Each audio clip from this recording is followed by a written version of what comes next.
ever wonder what might lie out there deep in space? Do you want to believe we're not alone, that somewhere in the universe, intelligent life may actually exist? Our next guest says there is life out there. It does exist. Dr. Charles Hall says he spent 2 years working with extraterrestrial beings during his time with the American military. He claims the US military has actually been in contact with alien species for years. And Dr. Charles Hall is here to explain, along with his wife Marie, live from what Bugs Bunny used to call Albuquerque, New Mexico. Now, thank you both for your time. Terrific to have you with us. Firstly, Charles, can you tell us your story of how you managed to come into contact with these beings as you worked with the military? I'm a Vietnam veteran, and I enlisted in the Air Force in July 1964, and I was trained as a weather observer. And I was sent to Nellis Air Force Base, Nevada, outside Las Vegas, Nevada.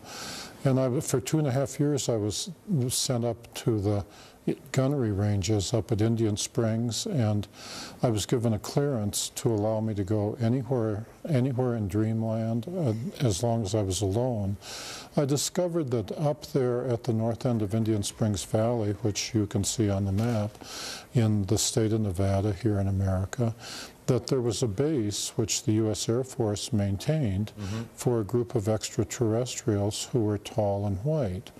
And I, as the duty weather observer, was allowed to go up there, or they were allowed to come down to where I was.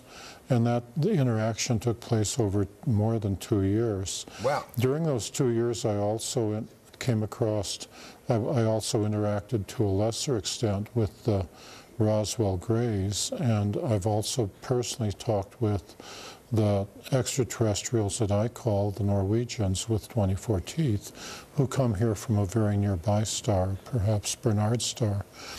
And my experiences, my presentations, my books are unique because I'm the only person that I know of that was allowed to interact with the extraterrestrials, the tall whites, for more than 2 years. So 3 different species of aliens you're talking about there, Charles. Yeah, can you describe what they look like, what they were like? Well, I'll start with the tall whites. They're thinner than we are, and they're very frail. Throughout most of their life, they are the same height as I am, 5'11", and they live 10 times longer than humans. They live 600 or 800 years. Wow. But they don't age the way we do. When they get to be equivalent to a human of about 40 years, that means when they're about 400 years, they start growing again instead of aging as humans. Right. And then they go, and this continues, and so that by the time they get to be 600 or 800 years old, they're very tall, 8.5, 9, or 10 feet tall. But this is not necessarily good because their skeleton grows more than their internal organs. And so there comes a time after 600 or 800 years when their skeleton, their body is tall, but their organs can't support it, at which time they die a natural death, because they're just flesh and blood creatures like we are. If they injure themselves, it takes them 10 times longer to heal up than a human. Yeah. So there's a trade-off. Yeah, right. They still look fresh as a daisy when they go, though. They look like Tilda Swinton. Hey, just quickly, you had them there. You were working with the aliens on any particular project, or was the military working with the aliens on a particular project? Was there, I don't know, technology sharing or, you know, botanical cross-fertilisation? The U.S. Air Force, and I'm speaking of the mid-1960s, was willing to give them anything they asked for. When I first met them, I was very afraid of them, and every human I met when you come across them out in the desert was naturally very afraid of them, and they were even more afraid of us. It's like running into a gorilla in the wild where the gorilla is on his home ground.